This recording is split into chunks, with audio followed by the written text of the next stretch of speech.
갑자기 쏟아진 많은 폭우들 속에서도 우리를 이 자리까지 인도하신 하나님께 영광을 돌리고, 이런 피해 속에서도 하나님을 바라보는 여러분들의 마음속에 하나님의 위로와 평강이 충만하시기를 축원합니다.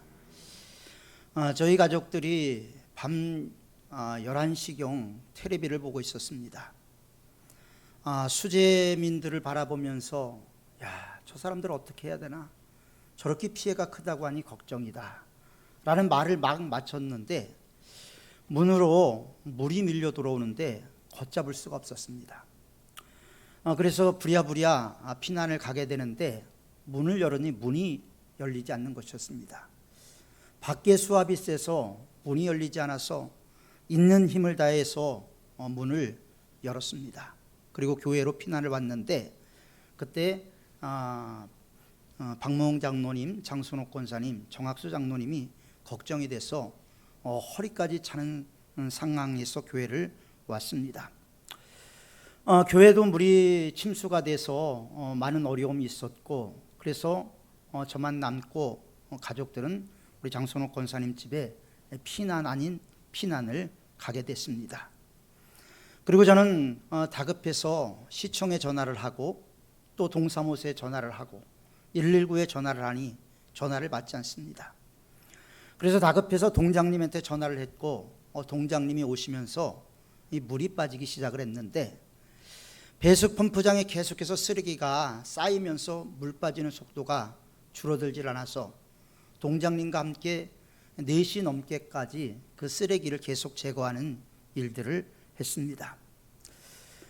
지금까지 수해를 복구하면서 정신없이 지내다가 어제 곰곰이 생각을 해봤습니다. 컴퓨터도 망가져서 주일 준비를 할 수 있을까? 복사기에도 물이 쳐서 주보를 만들 수 있을까? 여러 가지 고민 가운데서 하나님을 바라보면서 마음적으로 기도했습니다. 그러면서 하나님께서 오늘 저에게 주신 말씀이 저에게 이런 말씀을 주셨어요. 여호와께서 집을 세우지 아니하면 세우는 자의 수고가 헛되며, 여호와께서 성을 지키지 아니하시면 지키는 자의 수고가 헛되다. 그런데 오늘 우리가 읽은 성시교독이 바로 그 말씀이었습니다. 하나님이 지켜주시면 안 된다, 하나님이 보호하시지 않으면 안 된다 라는 것을 아주 절실하게 느끼는 한 주간이었습니다. 여러 사람들이 어려움을 당했을 때 또 제가 자원봉사자들을 불러서 7집에 도움을 주었고, 또 교회의 이미지가 많이 좋아지는 기회가 되었습니다. 우리가 잘 알고 있는 아합이라는 왕이 있죠. 이스라엘의 7대 왕입니다. 아합은 아버지인 오므리 왕이 반란을 일으켜서 나라를 세워서 나라를 차지해서 북이스라엘의 아버지인 오므리를 대신해서 왕이 되게 됩니다. 아합 왕은 믿음이 좋은 왕은 아니었죠. 그러나 하나님은 두려워했어요. 하나님은 두려워했고, 그렇기 때문에 하나님께서 그에게 안정을 주셨고, 그는 주위의 나라들이 무서워할 정도로 어느 정도의 국력도 갖추게 됩니다. 그런데 이 아합 왕은 자기 인생의 파트너를 잘못 선택하게 됩니다. 그는 결혼을 하게 되는데, 그 결혼한 사람이 누구냐면 이세벨이라는 여인과 결혼을 하게 되죠. 이세벨이라는 여자는 시돈 엣바할의 딸이었습니다. 엣바할이라는 뜻은 바알 숭배자라는 말이죠. 그러니까 그의 아버지는 바알을 섬기는 사람이었고, 그 바알을 섬기는 아버지 밑에서 자라난 이 이세벨은 이스라엘로 시집이 와서 이스라엘 전역에 바알 숭배를 권장하게 됩니다. 아버지의 영향을 받아서 온 이스라엘을 하나님이 떠나게 만들었죠. 하나님을 떠난 결과가 아주 끔찍하다는 것을 우리는 역사 속에서 발견하게 되는데, 아합 왕은 전쟁에 나갔다 아람과의 전쟁에서 화살을 맞게 됩니다. 요세푸스라는 교회 역사가의 말을 빌리면 이 화살을 쏜 사람이 아람의 군대 장관이었던 나만이었다라고 이야기를 합니다. 그리고 그는 너무나 전쟁에 참혹해서 그 전쟁터를 빠져나올 수 없어서 화살을 맞고 죽어버리죠. 그리고 그가 흘렸던 피 때문에 그가 탔던 병거를 창녀들이 목욕하는 곳에서 씻었는데 개들이 와서 그 피를 핥게 됩니다. 한마디로 비참한 죽음을 맞이했다라는 것이죠. 그는 하나님을 떠남으로, 아내의 말을 듣고 하나님을 떠남으로 많은 어려움을 이스라엘에게 갖다 주게 되었습니다.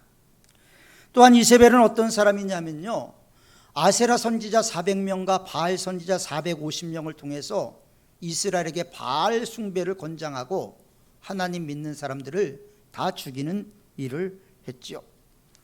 그러니까 하나님을 예배하는 일을 막아버렸습니다. 심지어는 경건한 나봇의 포도원을 뺏기 위해서 거짓 증언을 세워서 나봇을 그리고 그의 아들들까지 죽이는 끔찍한 일을 저지른, 그리고 그 포도원을 빼앗는 일을 행하게 됩니다. 이것을 보고 하나님 뭐라고 말씀하셨냐면 반드시 그 원한을 갚아주시겠다. 반드시 그 원한을 갚겠다. 그래서 아합이 죽은 후에 그의 아들인 요람이라는 사람이 왕이 되는데, 요람이 왕이 되자 군대 장군이었던 예후라는 사람이 반란을 일으켜요. 그래서 정권을 잡게 됩니다. 쿠데타를 일으킨 예후가 아합의 아들인 요람을 찾아온다라는 소식을 듣고 이제 예후를 맞기 위해서 나가게 됐는데, 이때 예후가 쏜 화살이 심장을 간통해서 아합의 왕의 아들이었던 요람도 죽게 됩니다. 피는 사방으로 튀었고 그 자리에서 즉사하고 말았지요. 그의 시체는 나봇의 포도원에 버려지게 됩니다. 또 예후가 온다는 소식을 듣고 이세벨은 왕궁의 창을 열고 예후가 궁전 문으로 들어오는 것을 보고 자기 왕을 죽인 시므리 같은 놈아, 이 시므리는 다윗 왕이 어려움을 당할 때 다윗을 모독했던 사람이죠. 내가 여기 무슨 일로 왔느냐고 소리를 칠 때 예후가 얘기를 합니다. 누가 내 편이 될래? 그러자 몇 명이 이 이세벨을 창밖으로 집어 던지게 되고, 창밖으로 집어 던짐으로 말미암아 그녀는 땅에 떨어지고 피가 벽과 말에 튀었다고 합니다. 그런 상황이 있는데 이 예후가 전차를 타고 그녀를 짓밟고 넘어가는 일도 행하게 됩니다. 이 모든 일은 하나님의 말씀대로 이루어졌다는 거죠.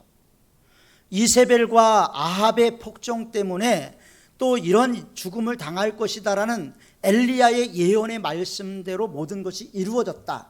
성경은 우리에게 그렇게 말씀을 하고 있습니다. 얼마 후에 그래도 예후가 왕후였는데 장사라도 치러줘야 되겠다 생각하고 시체를 찾으니까 머리와 발과 손 위에는 남은 것이 없고 다 들개들이 먹어버리고 만 상태였습니다. 아합 왕가의 멸망을 보면서 하나님을 떠나는 것이 얼마나 심각한가, 하나님을 멀리하고 하나님을 가까이 하지 않는 것이 얼마나 위험한 것인가 하는 것을 깨닫게 됩니다. 인생의 파트너를 누구로 삼느냐, 그래서 중요한 것이죠. 인생의 파트너를 누구로 삼느냐에 따라서 성공할 수도 있고 실패할 수도 있습니다. 여러분들은 여러분들의 인생의 파트너를 누구로 삼고 있습니까? 저는 엘리야 선지자를 바라보면서 이 시대에 엘리야가 필요한 시대라는 것을 생각하게 됐습니다. 너희가 어느 때까지 여호와와 바알 사이에서 머뭇거리느냐, 둘 사이에서 너희가 어느 때까지 머뭇거릴 것이냐. 여호와가 하나님이면 여호와를 섬기고 바알이 섬기면 하나님이면 바알을 섬기라고 이스라엘 백성들에게 결단을 요청하기도 하지요. 열왕기상 18장 21절의 말씀입니다. 여러분들은 누구와 누구를 섬기고 있습니까? 여호와가 하나님이면 여호와를 섬기고 바알이 하나님이면 바알을 섬겨라. 이것은 오늘 우리에게 요청하는 결단의 말씀이라고 생각이 됩니다. 이것을 예수님은 이렇게 얘기를 했어요. 한 사람이 두 주인을 섬기지 못할 것이라고 말씀하셨죠. 두 주인을 섬기게 되면 하나는 가볍게 여기고 하나는 중하게 여기기 때문입니다. 하나는 잘 섬기고 하나는 무시하기 때문입니다. 어떤 주인이 우리들의 마음을 지배하느냐에 따라서 우리의 삶이 달라집니다. 우리의 마음을 어떤 상태로 갖고 있느냐, 이것은 너무나 중요하다는 거예요. 우리의 마음이 하나님께 있느냐, 이 세상에 있느냐, 이것은 너무나 중요하다는 것이죠. 성령의 소욕은 육체를 근심되게 하고 육체의 소욕은 성령을 근심되게 합니다. 우리 마음속에 있는 성령이 말할 수 없는 탄식으로 우리를 위하여 친히 간구한다고 성경은 말씀하고 있죠. 우리가 세상을 사랑하고 세상으로 나갈 때마다 하나님의 마음은 찢어지고 아플 것입니다. 왜냐하면 사랑하는 독생자까지 내어주었는데 우리가 하나님 앞에 나가지 못한다면 얼마나 하나님이 마음 아파하시겠습니까? 오죽 했으면 예수님은 두 주인을 섬길 수 없다 말씀하고 있죠. 그래서 우리의 마음이 중요하다는 거예요. 1차적으로 우리의 마음속에 하나님이 어떤 분인가가 중요한 것이죠. 하나님은 우리에게 소망을 주시는 분입니다. 하나님은 우리에게 믿음을 주시는 분이에요. 은혜를 주시는 분이에요. 어느 목사님이 어느 교회에, 자기 교회에 부부가 그렇게 가난했는데 아주 그냥 몸을 사리며 열심히 일을 했대요. 가난을 벗어나기 위해서 부부가 돈이 된다는 일은 아주 개 같은 일까지 다 감당을 했답니다. 그래서 어느 정도 생활의 안정을 누리게 되었습니다. 그런데 어느 날 갑자기 이제 생활의 여유도 생겼는데 아내의 몸이 이상해지기 시작을 했습니다. 병원에 가봤더니 암인데 말기라는 것이에요. 그동안 아내가 너무나 고생하고 너무나 희생한 게 마음이 아파서 남편이 아내에게 3억을 주면서 치유를 받기를 권장을 했습니다. 3억이면 치유되겠지. 그래서 이분이 연세대학교 세브란스 병원에 입원을 했답니다. 그래서 병원에서 치료를 받다 죽었는데 치료비가 6,400만 원. 3억을 줬는데 2억 3,600만 원은 써보지도 못하고 죽었다라는 거예요. 세상에 마음에 두고 세상을 향하여 나갔지만 마지막엔 병든 육신 하나 남은 것밖에 없다라는 것입니다. 오늘날 많은 사람들이 돈을 인생의 파트너로 삼습니다. 돈을 인생의 주인으로 삼고 있습니다. 여러분들은 오늘 말씀을 듣고 여러분들의 인생의 파트너를 잘 선택해야 됩니다. 돈을 인생의 파트너로 삼은 사람들은요, 이 세상 만물을 창조하시고 전능하시고 무소불능하신 하나님을 제대로 섬길 수가 없습니다. 왜냐하면 하나님이 우리들의 마음을 그렇게 만들어 놨기 때문에 두 주인을 섬길 수가 없기 때문입니다. 그래서 오늘 본문은 이렇게 말합니다. 너희를 위하여 보물을 땅에 쌓아두지 말라. 거기는 좀과 동록이 해하며 도둑이 구멍을 뚫고 도적질 하느니라. 수해를 통해서 가구들을 다 버려야 했습니다. 가전제품들을 다 버려야 했습니다. 다 버리고 제 마음속에 생긴 생각이 뭐냐면, 그래, 하늘의 보물을 쌓아둬야 되겠다. 물론 우리가 살기 위해서는 가전제품 필요합니다. 그게 나쁘다라는 게 아니에요. 꼭 있어야 되는 겁니다. 또 가구들도 꼭 있어야 되는 것이죠. 그러나 그동안 너무나 하나님을 떠났구나, 너무나 하나님을 멀리했구나, 나를 사랑하시고 나를 위해서 아들까지 주신 그 하나님을 내가 가까이 했으면 이 재난 가운데서 더 큰 위로가 됐을 텐데 깨닫지 못하니까 하나님이 나에게 이런 징계를 주셨구나 하는 생각을 갖게 됐습니다. 그리고 많은 반성을 했어요. 비가 안 오고 안전하게 살아갔던 시간에 대해서 감사하지 않았다라는 거예요. 그동안 문제없이 살아왔던 것에 대해서 제가 감사하지 않았던 거예요. 비 피해가 나고 나서 이를 어쩌나, 망연자실했다, 많이 회복이 되고 많이 이제 청소가 되고 그러니까 이제서 마음의 안분을 누리면서 주님 감사합니다. 이게 회복되리라고 생각도 안 했는데 우리 교인들의 아주 아낌없는 헌신, 매일 10명씩 나와서 청소하고 닦고 또 그분들을 위해서 동참은 못하지만 식사를 제공해 주시고 이런 분들이 있어서 모든 것이 빨리 청소가 될 수가 있었습니다. 하나님의 은혜, 여기도 있구나. 비 피해를 당했지만 그 안에서도 하나님의 은혜가 있었다는 것을 경험을 하게 됐어요. 그러면서 아무 이상이 없을 때 감사하지 않았구나. 병들어서 낫고 감사한 게 아니라 지금까지 건강하게 해주신 것에 감사하지 않았구나 하는 생각을 하면서 많은 반성을 하는 시간이 될 수가 있었습니다. 그리고 너무 우리가 하나님을 떠났다라는 것도 새삼스럽게 생각을 하게 되었습니다. 우리가 물질을 주인으로 삼으면 물질로 인하여 시험을 당합니다. 물질이 올무가 됩니다. 어리석은 일과 해로운 일과 미혹이 우리를 따라붙게 되어 있습니다. 오죽했으면 예수님께서 친히 말씀하시길, 아니 바울이 얘기했죠. 돈을 사랑함이 일만하게 뿌리라. 돈이 나쁜 건 아니에요. 필요합니다. 반드시 있어야 되는 거예요. 그 돈이 나쁘다고 저는 생각하지 않습니다. 우리가 부자 되는 것 돼야 되죠. 그러나 그것을 사랑해서는 안 된다는 거죠. 그것이 일만 악의 뿌리라고 성경은 말하고 있습니다. 돈과 물질을 파트너로 삼아서 우리는 너무나 분주하게 돌아다녔습니다. 그래서 어떤 분들은 자식 농사 망쳤어요. 어떤 분들은 신앙 농사 망쳤어요. 그리고 나이 먹어서 내 마음이 황무지에 버려진 것 같은 느낌이 든다는 분들도 있습니다. 공허가 찾아오고 허무감이 찾아오게 됐죠. 왜? 하나님이 마음을 지배하지 않기 때문에. 하나님의 마음을 지배해야 되는데 하나님이 우리의 마음을 지배하지 않으니까 뭐가 오겠습니까? 악한 것들이 와서 우리의 마음을 지배하게 됩니다. 파트너를 잘못 선택하면요, 아합왕처럼 될 수가 있다고 성경은 우리에게 경고하고 있습니다. 아들들이 저주를 받아서 죽고 아내는 개죽음을 당하고 본인도 화살에 맞아 죽는 끔찍한 최후를 맞이하게 되지 않습니까?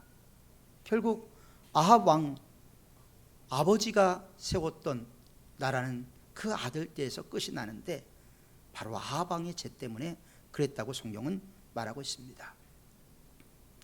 미국에 존경받는 대통령 있죠. 워싱턴 대통령, 링컨 대통령, 그리고 루즈벨트 대통령 같은 분들이 존경을 받습니다. 그런데 대통령 재임 시절에는 인기가 없었다. 이 은퇴하고 나서 인기가 있는 분이 하나 있어요. 누구냐면 지미 카터 대통령입니다. 지미 카터 대통령은 집이 없는 사람들에게 집을 지어주는 헤비타트 운동을 일으켰죠. 그는 이렇게 말했습니다. 예수님이 목수였다면 우리는 망치가 되어야 합니다. 그러면서 낮은 곳에서 대통령을 했던 사람이 망치질을 하면서 남의 집을 지어주는 운동에 직접 참여를 했습니다. 한국에서는 정근모 박사님이 그 책임을 맡았죠. 그래서 지미 카터 대통령이 한국에 왔을 때, 전 대통령이 한국에 왔을 때 그 당시 김대중 대통령이 청와대로 초청을 했답니다. 초청을 했는데 지미 카터 전 대통령이 거절을 했어요. 여러분 왜 거절했는지 아십니까? 그날이 토요일이었기 때문에. 자기는 자기가 섬기는 교회에 가서 주일학교 교사로 봉사해야 되는데 토요일 날 그 행사에 참석하면 자기 고향 교회에 가지 못한다는 이유 때문에 한국의 대통령이 초청을 했는데도 거절을 하고 자기 시골 고향 교회를 향해서 갔다라는 겁니다. 그것은 많은 사람들에게 신앙의 참다운 목적이 뭔가, 하나님 중심으로 사는 것이 무엇인가, 하나님을 의지하는 것이 무엇인가를 선명하게 보여주는 일이었습니다. 정근모 박사 역시도 마찬가지예요. 그는 원자력 분야에 세계의 최고의 석학이에요. 그래서 원자력에 대해서 연구를 하려면 반드시 이분의 논문을 참고해야 된다라는 일설이 있을 정도로 아주 대단한 분이에요. 이런 위대한 분이 한 번은 어떤 얘기를 했는지 아십니까? 나는 위대한 과학자라기보단 위대한 크리스찬이 되길 원한다. 위대한 과학자 얼마나 좋습니까? 근데 그거 별로 좋지 않다라는 거예요. 그거 중요하진 않다라는 거예요. 나는 위대한 크리스찬이 되고 싶다라고 이야기를 했습니다. 남부럽지 않을 카터, 정근모 박사, 세상적으로 부러울 것이 없습니다. 그럼에도 불구하고 그들은 인생의 파트너를 하나님께 두었습니다. 하나님을 바라봤습니다.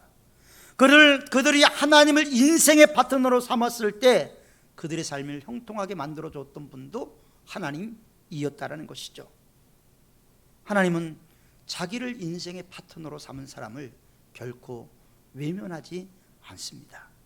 물론 우리 사회에는 하나님의 목적도 있지만 자연재해도 있을 수 있습니다.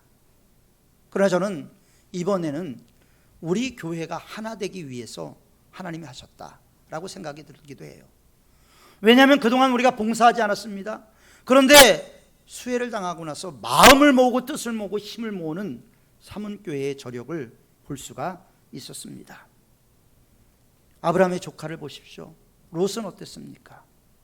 세상을 사랑했어요. 하나님 안 믿은 거 아니에요. 세상을 더 좋아해서 물질을 자신의 파트너로 삼고 소돔과 고모라를 선택했습니다. 소돔과 고모라가 멸망됐습니다. 모든 걸 잃어버렸어요. 내가 그렇게 움켜쥐려고 했던 것 하나님이 걷어가니까 아무것도 아닌 거예요.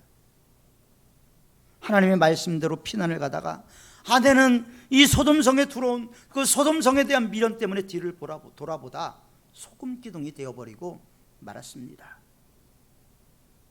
초대교회에 아나니아와 삽비라라는 사람이 있었습니다. 초대교회 권능이 나타나니까 내가 땅을 팔아서 하나님께 드리겠다고 얘기하고 다 드리기가 아까웠어요. 그래서 얼마를 감췄습니다.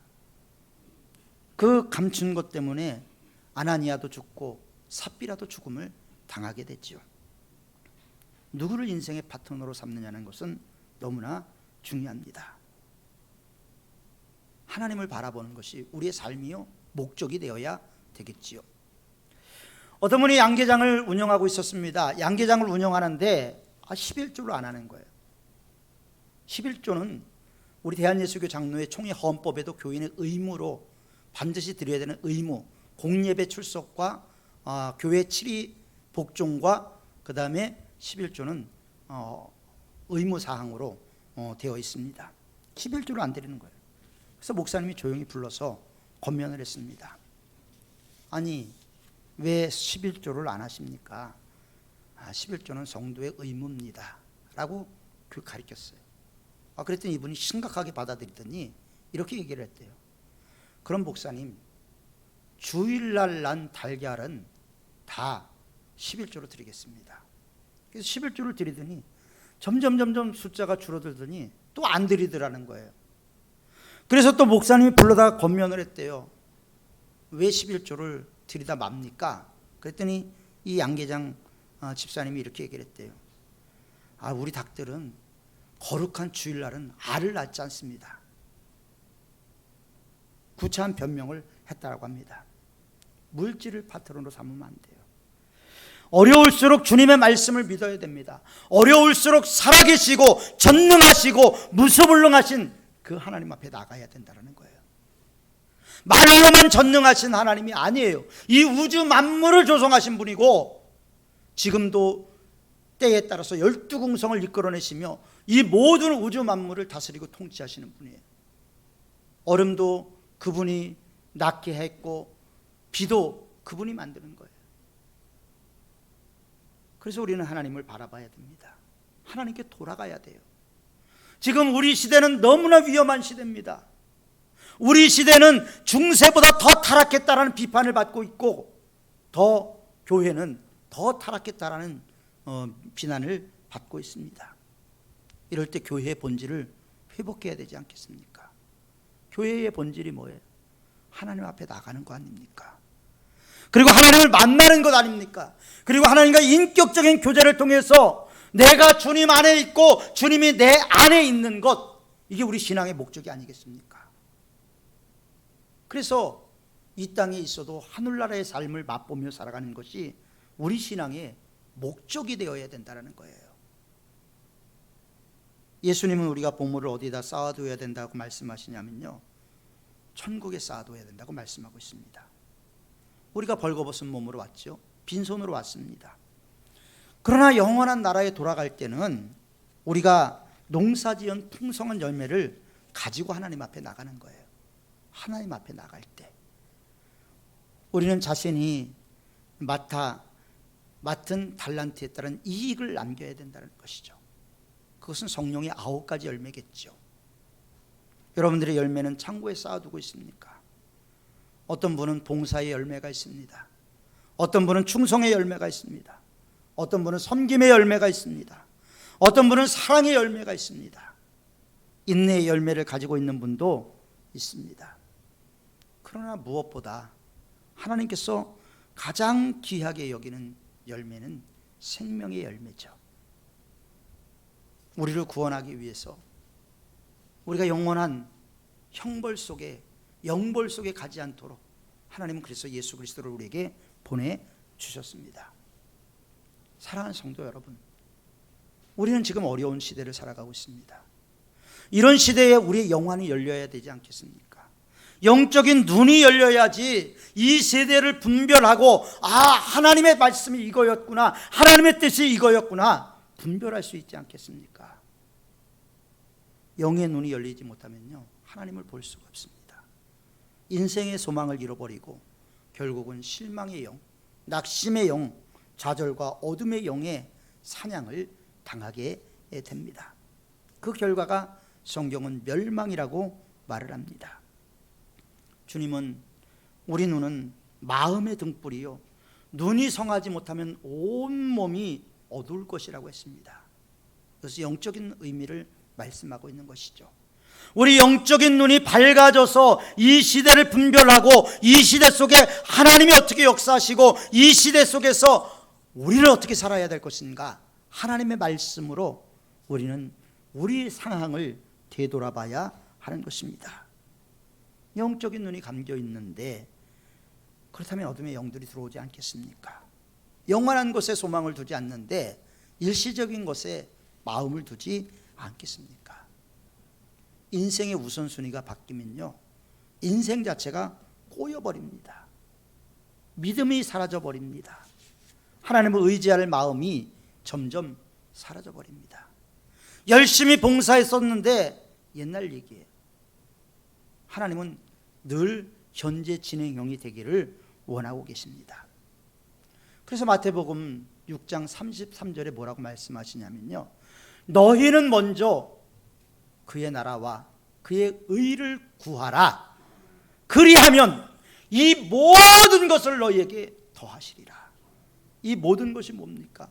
우리가 염려하는 것 아니겠습니까? 무엇을 먹을까, 무엇을 마실까, 무엇을 입을까, 이 모든 것을 더 주시겠다라는 우선순위가 있다라는 거예요. 하나님은 우리가 그 우선순위를 잘 알고 행하기를 원하십니다. 그래서 하나님을 인생의 동반자, 인생의 파트너로 삼는 것이 중요한 것이죠. 분명한 것은 우리 중 누구도 두 주인을 섬기지 못합니다. 하나님인가 아니면 세상과 돈인가 우리는 구분해야 할 것입니다. 우리를 영원한 영벌에서 우리를 구원하신 그 주님 앞에 우리 인생을 드려야 됩니다. 우리의 마음을 드려야 되고 힘을 드려야 되고 뜻을 드려야 됩니다. 지금까지 여러분들이 힘으로 살아왔다면 너무나 벅차고 힘든 삶을 살아왔을 것입니다. 주님께 의지하십시오. 수고하고 무거운 짐진 자들아 다 내게로 오라. 내가 너희를 쉬게 하리라. 말씀하신 그 주님 앞에 나가는 우리 모든 성도들이 되시기를 바랍니다. 하나님은 저와 여러분들을 사랑하십니다.